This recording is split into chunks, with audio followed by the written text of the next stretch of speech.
Bismillahirrahmanirrahim. Assalamualaikum warahmatullahi wabarakatuh. Syukur, alhamdulillah, kita bisa berjumpa lagi di channel ini. Sholawat dan salam selalu dan tetap tercurahkan kepada junjungan kita Nabi besar Muhammad sallallahu alaihi wasallam.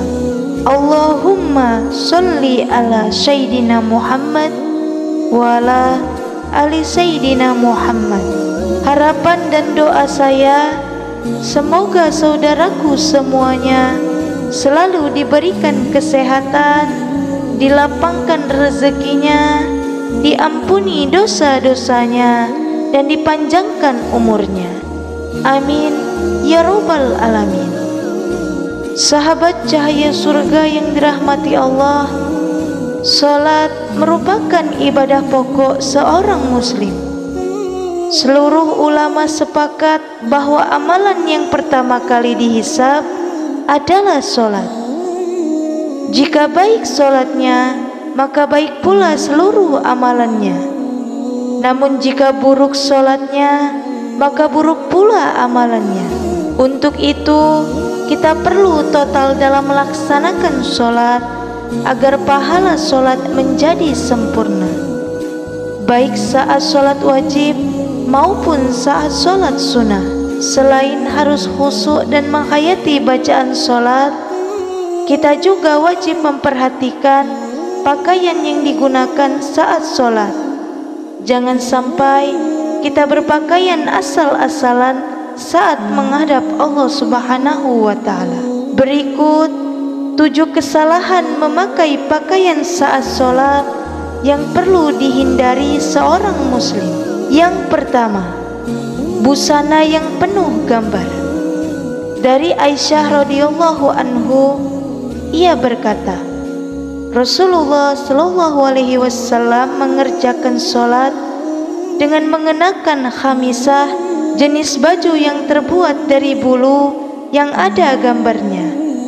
Ketika telah mengerjakan sholat, beliau bersabda, pergilah kalian kepada Abu Jam ibnu Huzaifah dengan khamisah ini, dan bawalah kepadanya anbijaniyah, jenis baju yang tebal dan kasar, karena sesungguhnya khamisah tadi telah mengganggu konsentrasiku ketika sholat. Hadis riwayat Bukhari dalam kitab Al-Shalah, Muslim dalam kitab Al-Masajid wal Mawadi Al-Shalah, An-Nasai dalam kitab Al-Shalah, Ibnu Majah dan kitab Al-Libas dan kitab Al-Libas Malik dalam Al-Muwatta, serta Al-Baihaqi dalam Al-Sunnah Al-Kubra. Dari Anas radhiyallahu anhu, dia berkata, dulu Aisyah memiliki kain tipis yang bergambar yang dibuat tutup atau tabir di samping rumahnya. Lantas Rasulullah sallallahu alaihi wasallam bersabda kepadanya, jauhkanlah dariku, karena dia selalu tergambar dan terlintas kepadaku ketika sedang sholat. Hadis riwayat Bukhari dalam kitab Al-Shalah dan kitab Al-Libas. Al-Qastolani berkata bahwa jika gambar yang ada di hadapan bisa mengganggu konsentrasi orang yang sedang sholat, lebih-lebih lagi apabila gambar itu berada di pakaian saat sholat. Yang kedua, sarung atau celana yang melewati mata kaki atau isbal bagi laki-laki. Isbal menurut istilah adalah melabuhkan pakaian dan membiarkannya hingga melewati batas yang ditetapkan syariat Islam, baik karena sombong maupun tidak sombong. Dari Abu Hurairah radhiyallahu anhu, ia berkata, tak kala ada seorang laki-laki sholat yang mengenakan sarung melewati mata kakinya. Nabi menyuruh dia pergi agar berwudu. Orang itu pergi untuk berwudu lalu datang. beliau menyuruhnya pergi lagi. Ada seorang laki-laki bertanya, "Wahai Rasulullah, mengapa engkau memerintahkan dia berwudu lagi?"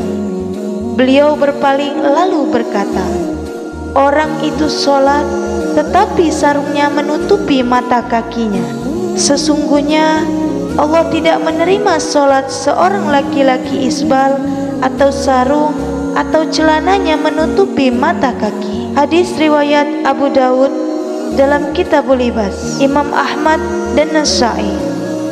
Imam Nawawi berkata, sanadnya sahih menurut kriteria Imam Muslim.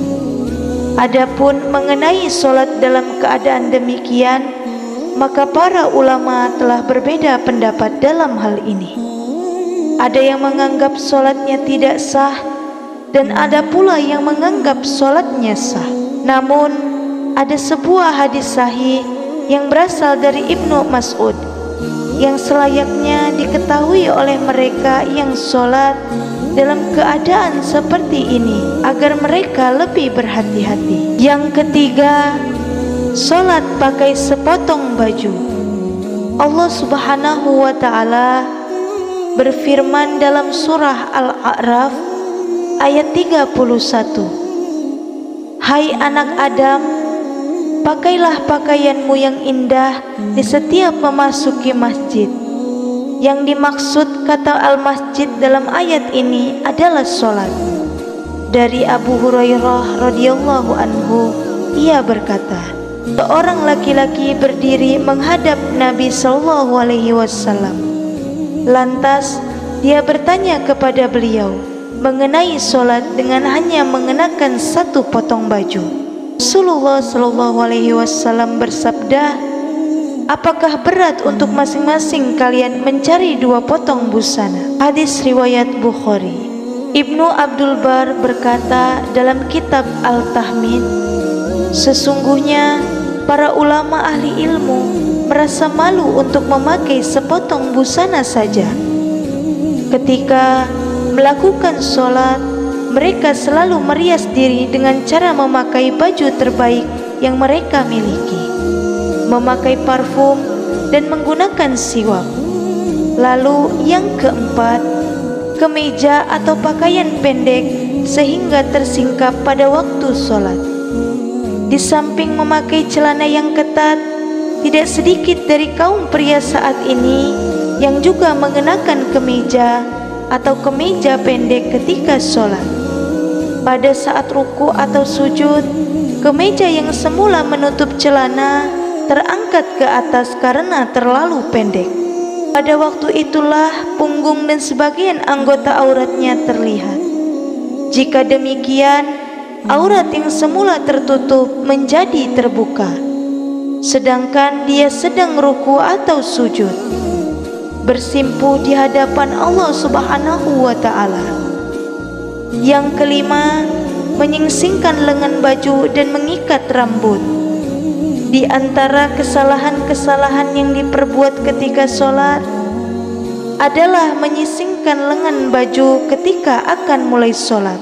Dari Ibnu Abbas, ia berkata bahwa Rasulullah Shallallahu Alaihi Wasallam bersabda, "Aku perintahkan untuk sujud di atas 7 anggota badan dan dilarang menjadikan satu baju atau menyingsingkannya dan rambut atau menjalinnya." Hadis riwayat Imam Muslim dari kitab As-Shalah, An-Nasa'i, kitab As-Shalah, Ibnu Majah dalam kitab Iqamah Al-Shalah, dan Ibnu Huzaimah dalam kitab As-Shalah. Yang keenam, kedua bahu terbuka. Dari Abu Hurairah radhiyallahu anhu berkata, Rasulullah sallallahu alaihi wasallam bersabda, "Salah seorang dari kalian tidak boleh sholat dengan satu busana yang di pundaknya tidak ada penutupnya sedikit pun." Muttafaq alaih. Kemudian yang ketujuh, baju ketat yang menggambarkan lekuk tubuh. Rasulullah ketika melihat Jabir bin Abdullah datang kepadanya malam hari, lalu dia sholat malam bersamanya. Sedangkan waktu itu dia hanya menyelimutkan pakaian yang sempit sehingga membentuk semua tubuhnya. Beliau menasehati, jika pakaian itu sempit, jadikanlah sarung atau ikatkan kainmu mulai dari atas perut sampai ke bawah. Jika kainmu luas sekali, maka selimutkan ke seluruh anggota badan. Hadis riwayat Bukhari dalam kitab Bussolah. Dalam kitab Imam Syafi'i berkata, jika orang sholat memakai baju tipis sehingga kelihatan kulitnya, maka tidak sah sholatnya. Syekh Albani berkata, celana ketat itu mendatangkan dua macam musibah. Musibah pertama adalah orang yang memakainya menyerupai orang-orang kafir. Sedangkan kaum muslimin memang memakai celana, akan tetapi mode celana yang lebar dan longgar. Umat Islam baru mengenal celana ketat setelah mereka dijajah bangsa Eropa. Pengaruh buruk itulah yang diwariskan oleh kaum penjajah kepada umat muslim. Musibah yang kedua, celana ketat menyebabkan bentuk aurat terlihat dengan jelas. Memang benar bahwa aurat pria adalah anggota badan antara pusar dan lutut. Namun, seorang hamba yang sedang melakukan sholat dituntut untuk berbuat lebih dari ketentuan yang telah ditetapkan oleh syariat Islam. Tidak pantas dia melakukan maksiat kepada Allah ketika sedang sujud bersimpu di hadapannya. Ketika dia mengenakan celana ketat, maka kedua pantatnya akan terbentuk dengan jelas. Bahkan lebih dari itu, bagian tubuh yang membelah keduanya juga terlihat nyata. Komit tetap pembahasan masalah ilmiah dan fatwa Saudi Arabia, macam MUI di Indonesia, menjawab pertanyaan mengenai hukum Islam tentang sholat memakai celana. Jawaban yang dirumuskan adalah sebagai berikut. Jika pakaian tersebut tidak menyebabkan aurat terbentuk dengan jelas karena modelnya longgar dan tidak bersifat transparan, sehingga anggota aurat tidak bisa dilihat dari arah belakang, maka boleh dipakai ketika sholat. Namun, busana itu terbuat dari bahan yang tipis, sehingga memungkinkan aurat yang memakai dilihat dari belakang. Maka sholat yang dikerjakannya batal hukumnya. Jika sifat busana yang dipakai hanya mempertajam atau memperjelas bentuk aurat saja, maka makruh mengenakan busana tersebut ketika sholat, kecuali jika tidak ada busana lain yang dapat dikenakan. Wallahu a'lam bishawab. Demikianlah yang bisa saya sampaikan. Semoga bermanfaat untuk kita semua. Amin ya robbal alamin. Akhirul kalam. Wassalamualaikum warahmatullahi wabarakatuh.